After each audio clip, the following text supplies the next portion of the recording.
कैसे हैं आप सब। तो आज हम लोग जिस पाठ को पढ़ने जा रहे हैं वो है कक्षा 9वीं की शेमुशी पुस्तक का पाठ संख्या 6, जिसका नाम है भ्रांतो बालः। तो आप अभी टर्म 2 की तैयारी में लगे होंगे और ये पाठ जो है इस बार आपके सिलेबस में आने वाला है। बहुत महत्वपूर्ण पाठ है। इस पाठ को सबसे पहले समझना ज़रूरी है, तो इसको जान लीजिए कि ये पाठ है क्या, तो सीखें इस पाठ को। तो चलिए शुरू करते हैं। इसके हम लोग संस्कृत पढ़ेंगे, साथ में हिंदी में क्या अर्थ है उसका वो जानेंगे। तो शुरू करते हैं और जानते हैं इस पाठ को। इसका नाम है भ्रांतो बालः। तो भ्रांतो बालः पाठ, इसकी संस्कृत कुछ इस प्रकार से है। देखिए लिखा है, भ्रांतः कश्चन बालः पाठशाला गमनवेलायां क्रीडितुं निर्जगाम। भ्रांतः कश्चन बालः पाठशाला गमनवेलायां क्रीडितुं निर्जगाम। ठीक है, तो ये लिखा हुआ है, तो इसको पढ़ना आ रहा है आपको? आपको पढ़ना आना चाहिए। देखो लिखा है, भ्रांतः कश्चन बालः पाठशाला गमन वेलायां क्रीडितुं निर्जगाम।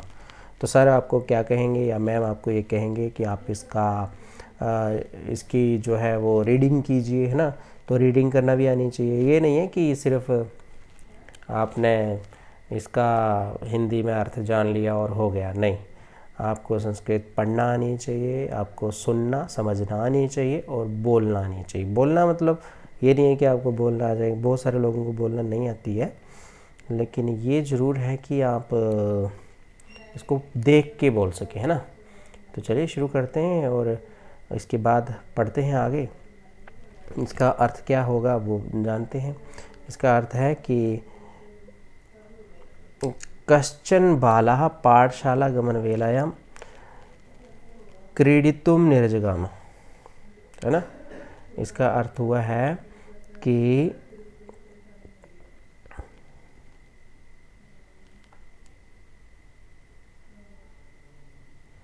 भटका हुआ कोई बालक पाठशाला जाने के लिए निकल जाता है।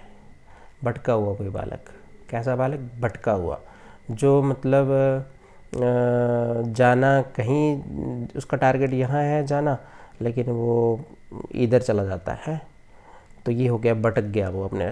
भ्रांता, भ्रांता का होता है भटका। कश्चन बाला मतलब कोई बालक, पाठशाला गमन वेला पाठशाला जाने के लिए के समय खेलने के लिए निकल जाता। क्रीडितुं निर्जगाम, खेलने के लिए निकल जाता है। तो उसके बाद क्या होता है जानते हैं।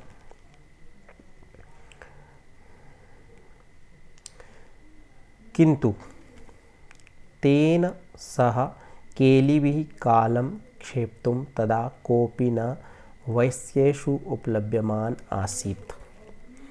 जिसका हिंदी में अर्थ है, लेकिन उसके साथ खेल के समय गंवाने के लिए तब कोई भी उसके मित्रों में से मौजूद नहीं था। कोई भी दोस्त उसके साथ नहीं था, यानी उसके साथ खेल कर वक्त जाया करने के लिए कोई भी मित्र तैयार नहीं था। सब मित्र पढ़ना चाहते थे। अब देखो, किंतु को हिंदी में लेकिन कहते हैं। तेन सह मतलब उसके साथ, सह होता है साथ, तो तेन में तृतीया विभक्ति है। केली भी मतलब खेल के समय, केली भी कालम मतलब खेलने के समय। गंवाने के लिए मतलब क्षेप्तुम, तदा मतलब तब, कोऽपि मतलब कोई भी, वयस्येषु कोई भी, मित्रों में से मौजूद, उपलभ्यमान आसीत उपलब्ध नहीं था। ठीक है, ये है इसका हिंदी में अर्थ। और उसके बाद ये लिखा है, यतस्ते सर्वेपि पूर्वदिन पाठान् स्मृत्वा विद्यालय गमनाय त्वरमाना बभूवुः। ये संस्कृत में लिखा है, यतस्ते सर्वे अपि पूर्वदिन पाठान् स्मृत्वा विद्यालय गमनाय त्वरमाना बभूवुः। इसका अर्थ है, यतः ते सर्वे अपि पूर्वदिन पाठान् स्मृत्वा विद्यालय गमनाय त्वरमाना बभूवुः। ये इसका पदच्छेद हो गया। ये जितने पद है ना उनको तोड़ के लिखा गया। इसका अर्थ है क्योंकि वे सभी पिछले दिन के पाठों को याद करके विद्यालय जाने के लिए शीघ्रता करने लगे।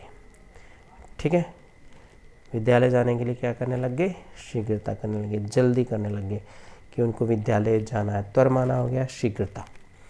तो और कुछ पूछना है तो आप कमेंट बॉक्स में जाके पूछ सकते हैं, मैं आपको बताऊंगा डिटेल में, ऐसा नहीं है। तो अब आगे बढ़ते हैं।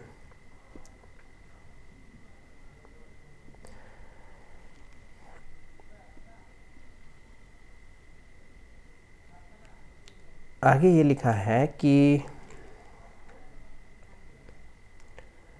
व्याख्या में ये बता सकते हैं हम कि ये भटका हुआ बालक उन्हें साथ खेलने के लिए बुलाना चाहता था, लेकिन उनके पास खेलने के लिए समय ही नहीं था। वे तो पिछले दिनों में शिक्षकों ने पढ़ाए पाठों का अभ्यास करके विद्यालय जाने के लिए जल्दी में थे। ठीक है, अब उसके बाद संस्कृत में लिखा रहेगा आपकी पुस्तक में, तंद्रालुर्बालो लज्जया तेषां दृष्टिपथमपि परिहरन् नेकाकी किमप्युद्यानं प्रविवेश। ठीक है, फिर से बोलो, तंद्रालुर्बालो लज्जया तेषां दृष्टिपथमपि परिहरन् एकाकी किमपि उद्यानं प्रविवेश। इस तरह से लिखा है। तो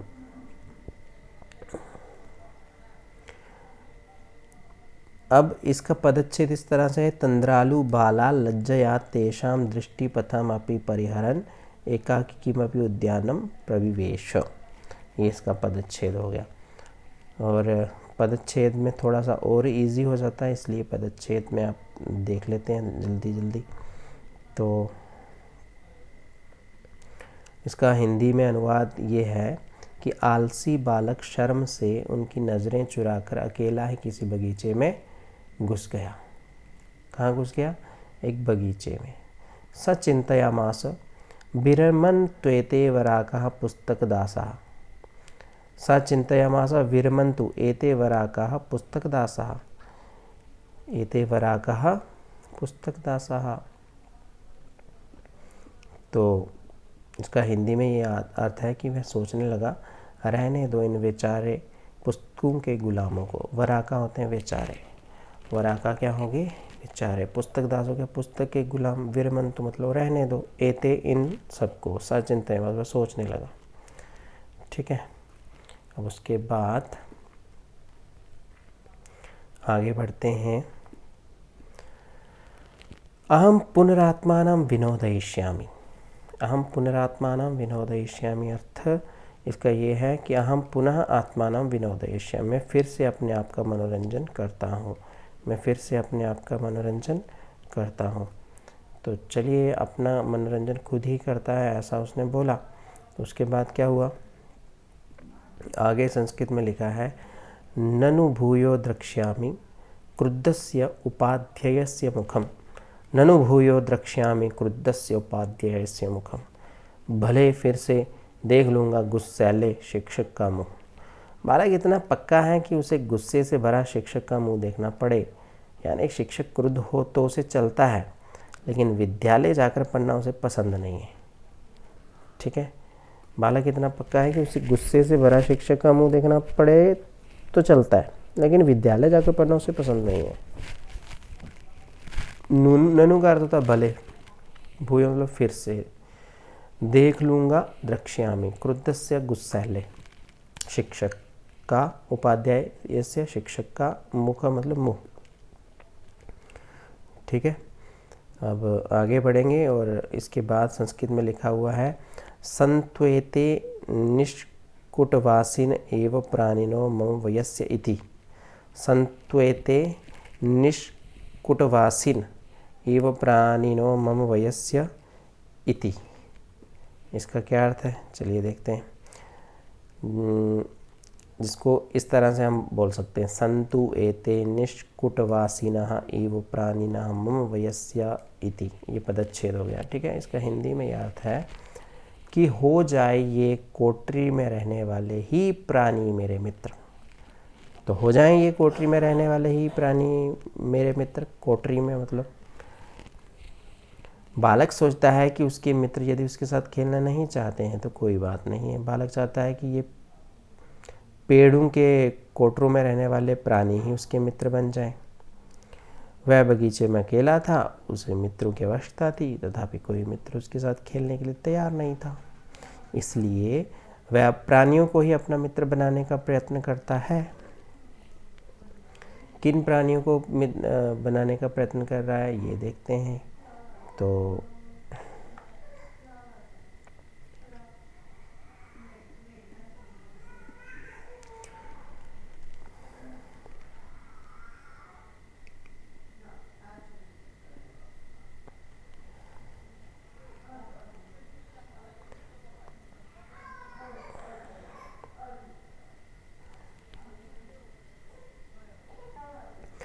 उसके बाद लिखा है कि अथ स पुष्पोद्यानम व्रजंतम मधुकरम दृष्ट्वा तम क्रीड़ा हेतोराह्वयत्। अथ सः पुष्पोद्यानम व्रजंतम मधुकरम दृष्ट्वा तम क्रीड़ा हेतोराह्वयत्। इसका अर्थ है कि बाद में फिर वह फूलों के बगीचे में घूमने वाले भौरे को देखकर उसे क्रीड़ा के लिए बुलाता है। अथ सा पुष्पोद्यान मतलब फूलों के बगीचे में, व्रजंतम घूमने वाले, मधुकर मतलब भौरे को, दृष्टवा देखकर, तम क्रीड़ा हेतु हो आह्वयत उसको क्रीड़ा के लिए बुलाता है, उसको खेलने के लिए बुलाता है। तो क्रीड़ा है, कीड़ा नहीं है, इसलिए इसको क्या बोलना है, क्रीड़ा ही बोलना है, कीड़ा नहीं बोलना। कुछ बच्चे कीड़ा बोल देते हैं, वो सही नहीं है। तो उसके बाद संस्कृत में लिखा है सा द्विस्त्रीरस्याः आह्वानमेव न मानयामास। इसका पदच्छेद इस तरह से होगा, सा द्विस्त्री अस्य आह्वानम एवं न मानयामास, जिसका हिंदी में इस तरह से अर्थ है कि उस भौरे ने तो 2-3 बार इसका अर्थात इस बालक का बुलाना तो माना ही नहीं। भौरे ने ना उसकी बात ही नहीं मानी। किसकी? उस बालक की। साध्वी स्त्री, उसने 2-3 बार, अस्य मतलब इसका, आह्वान मतलब बुलाना, एव न मानयामास, एव ही न ही मानयामास मानी। ठीक है, उसकी 2-3 बार बुलाने पर बात भी नहीं मानी। जिसकी व्याख्या हम इस तरह से कर सकते हैं, यहाँ बालक उस भौरे को खेलने के लिए बुला रहा है, लेकिन भौरा उसकी तरफ ध्यान नहीं दे रहा। भौरा मतलब भंवरा। तो उसके बाद क्या होता है, ततो भूयो भूयः हठमाचरति बाले सो गायत वयम ही मधु संग्रह व्यग्रा इति। इसको संस्कृत में ही हम इस तरह से बोलेंगे कि ततः भूयः भूयः हठम आचरति बाले सह अगायत वयम ही मधु संग्रह व्यग्रह इति। इसका हिंदी में अनुवाद इस तरह से है कि बाद में बार बार बालक के जिद करने पर वह भौरा बोला, हम तो शहद जमा करने में मग्न हैं, हम तो शहद जमा करने में मग्न हैं। ठीक है, अब तथा का अर्थ हो गया बाद में, भूया भूया मतलब बार बार, हठम मतलब जिद, आचरती मतलब करता है, बाले सह बालक के अगायत बोला, वयम ही हम तो, मधु संग्रह व्यग्रह इति मधु मतलब शहद इकट्ठा करने में लगे हुए हैं। तो ये कौन कह रहा है, ये भंवरा कह रहा है।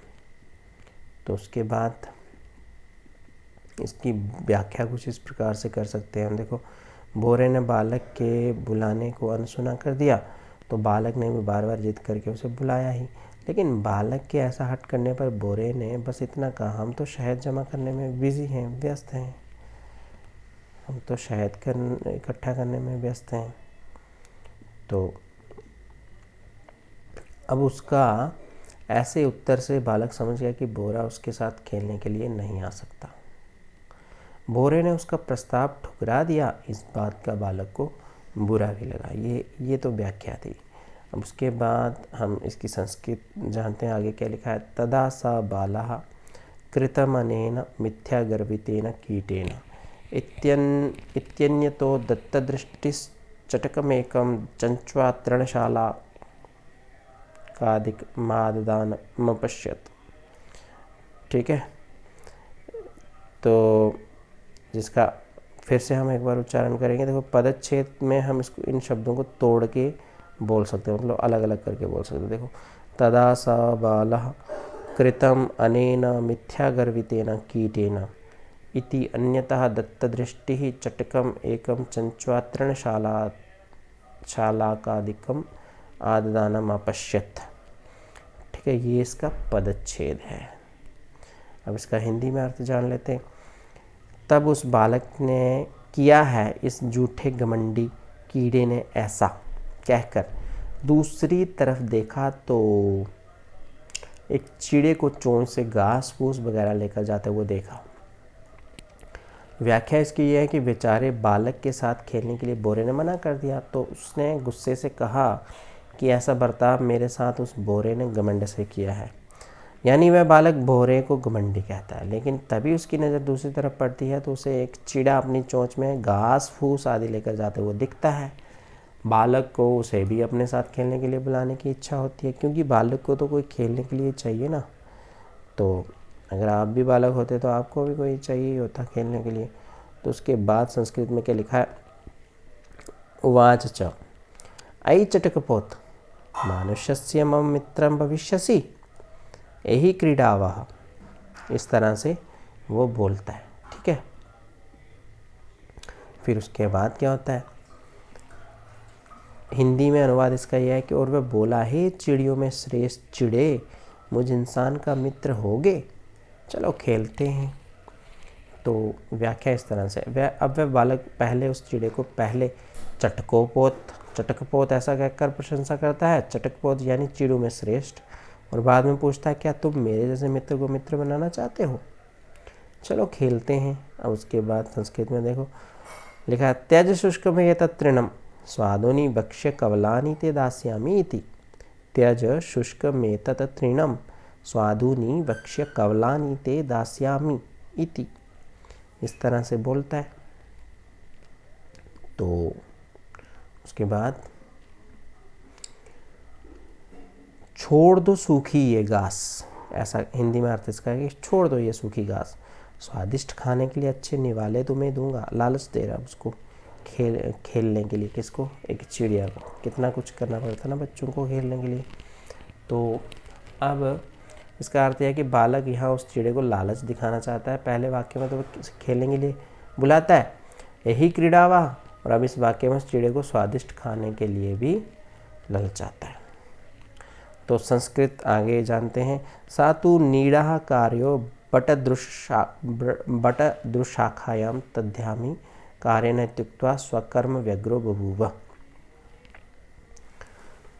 ठीक है, इसका पदच्छेद इस तरह से है कि सातु नीड़ा कार्य बटदृशाखायां तद्यामी कार्येन इत्युक्त्वा स्वकर्म व्यग्रः बभूव। ठीक है, ये इसका पदच्छेद हो गया, जिसका हिंदी में भी अर्थ काफ़ी इंटरेस्टेड है। लेकिन वह चीड़ा तो घोंसला बनाना है बरगद की डाली पर, तो मैं जा रहा हूँ अपने काम से, ऐसा कहकर अपने काम में मग्न हो गया। तो बालक की जो चिड़े को लालच दिखाई थी वे काम नहीं आई।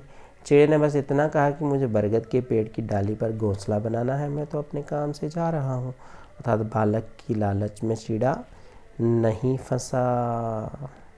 तो अब चटकोपोत जिसको कहा था उसने आगे से इस तरह से जवाब दिया।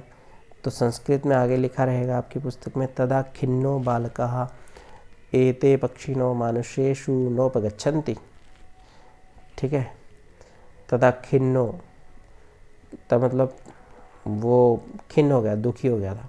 तथा खिन्ना बालकः एते पक्षिणा मानुषेषु न उपगच्छन्ति, तब दुखी बालक ये पंछी मनुष्यों के पास नहीं आते हैं। तो बालक दुखी होकर सोचता है ये पंछी शायद मनुष्यों के पास नहीं आते। अब उसको देखो सोच आने लग गई, अरे यार पहले ही सोच लेता तो स्कूल पहुंचा होता, स्कूल में मित्र मिलते खेलने के लिए। तो अब संस्कृत में आगे लिखा रहेगा आपकी पुस्तक पे, तदन्वेषयाम्य परम मानुषोचितं विनोदयिता रमिति परिक्रम्य पलायमानं कमपि श्वानम अवलोकयत्। तो ये तो आपकी पुस्तक में इकट्ठा लिखा हुआ है, तो इसको अलग अलग करके बोलना है। तद अन्वेषयामि अपरम मानुषम उचितम विनोदयितारम इति परिक्रम्य पलायमानं कमपि श्वानम अवालोकयत्। तो मैं ढूंढता हूँ किसी दूसरे मनुष्य के लिए उचित लुभाने वाले को। ऐसा सोचकर बालक पलटता है और भाग जाने वाले किसी कुत्ते को देखता है। किसे देखता है? किसी कुत्ते को। फिर उसके बाद क्या होता है? प्रीतो बालस्तमित्थं संबोधयामास रे मानुषाणां मित्र किं पर्यटयसि अस्मिन् निदाघदिवसे। क्या बोलता है? प्रीतो बालस्तमित्थं संबोधयामास अरे मानुषाणां मित्र किं पर्यटयसि अस्मिन् निदाघदिवसे। इस तरह से अब कुत्ते को बुलाया जा रहा है। क्या बोला जा रहा है इसका हिंदी में भी जानेंगे। पहले तो इसका पदच्छेद करते हैं। प्रीतः बालः तम इत्थं संबोधयामास अरे मानुषाणां मित्र किं पर्यटयसि अस्मिन् निदाघदिवसे। इसका हिंदी में अनुवाद है कि खुश होकर बालक ने उसे ऐसे बुलाया, अरे मनुष्यों के मित्र क्यों घूम रहे हो इस धूप भरे दिन में। निदाघ दिवस होता है धूप भरे दिन में। अब कुत्ते को देखकर बालक खुश हो जाता है, क्योंकि बालक को पता है कि कुत्ते मनुष्य के मित्र होते हैं। ये कुत्ता जरूर खेल सकता है, इसलिए खुशी से बालक कुत्ते को आवाज़ देता है, अरे इंसानों के मित्र इस धूप में कहाँ घूम रहे हो। ठीक है। उसके बाद आगे संस्कृत में लिखा है आपकी बुक में, आश्रय स्वेदम प्रच्छाय शीतलम तरुमूलम। आश्रय स्वेदम प्रच्छाय शीतलम तरुमूलम। आश्रय स्वेदम प्रच्छाय शीतलम तरुमूलम। इसका हिंदी में था, आ जाओ इस घनी शीतल छाया वाले पेड़ के नीचे। संस्कृत में लिखा है, अहम अपि क्रीडा सहायम त्वामेव अनुरूपम पश्यामि इति। मैं भी तुम्हारे जैसे खेलने की इंतज़ार में था। इसका पदच्छेद इस तरह है कि अहम अपि क्रीडा सहायम त्वाम अपि अनुरूपम पश्यामि इति। पदच्छेद भी एक समान ही है, कोई अधिक मुश्किल नहीं है, पढ़ना आना चाहिए आपको। मैं भी खेलने के लिए साथी तुम्हारे जैसा ही देख रहा हूँ। तो यहाँ बालक कुत्ते से आया था, मैं तुम्हारे जैसा ही साथी खेलने के लिए देख रहा था। तो उसके बाद कुकुरः प्रत्याह। कुकुरः प्रत्याह, कुकुर कुत्ते को कहते हैं, आपने 6th में पढ़ा था। कुत्ते ने उत्तर दिया, प्रत्याह मतलब उत्तर देना। क्या उत्तर दिया? यो मां पुत्र प्रीत्या पोषयति। श्लोक है, स्वामिनो गृहे तस्य रक्षा नियोग करणान्न मया भ्रष्टव्यमीषदपि इति। तो जिसका हिंदी में अर्थ इस तरह से होगा, देखो पदच्छेद कर रहा हूँ। यह जो माँ मुझे पुत्र प्रीत्या पुत्र समान प्रेम से पोषयति पालन पोषण करता है, पालता है, स्वामिना मालिक के गृह घर में, मालिक के घर में, तस्य उस, रक्षा नियोग करनात् रखवाली के काम से, न नहीं,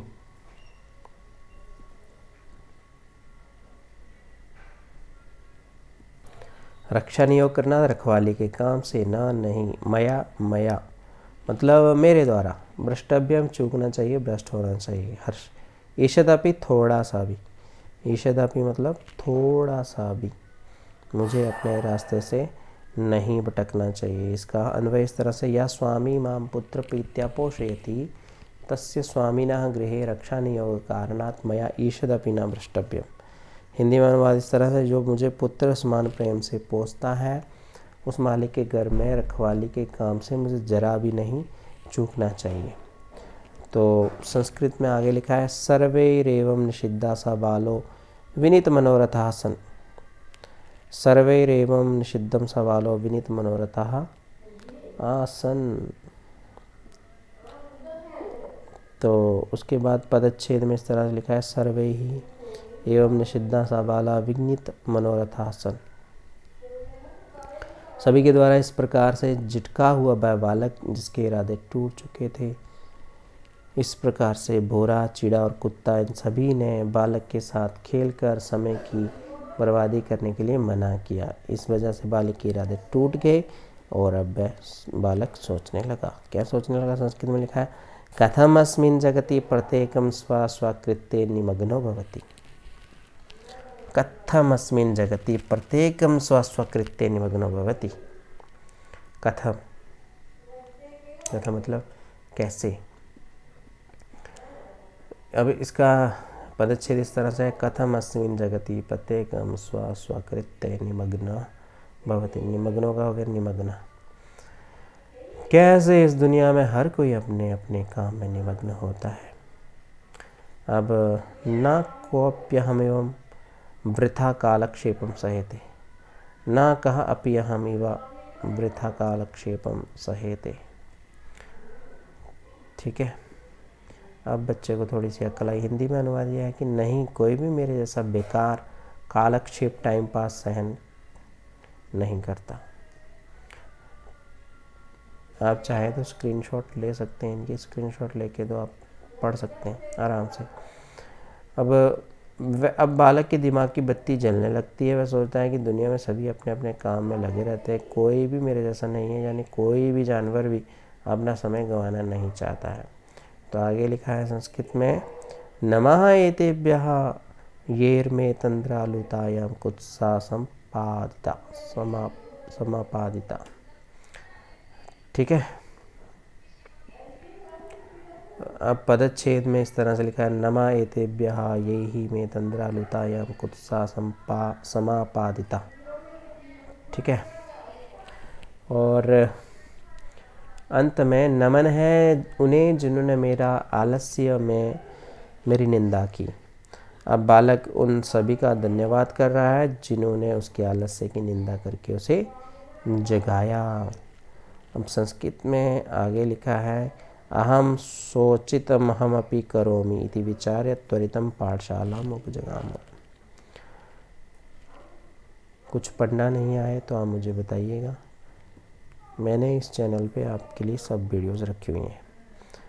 अथ शोचितम अहमपि करोमि इति विचार्य त्वरितं पाठशालाम् उपजगाम।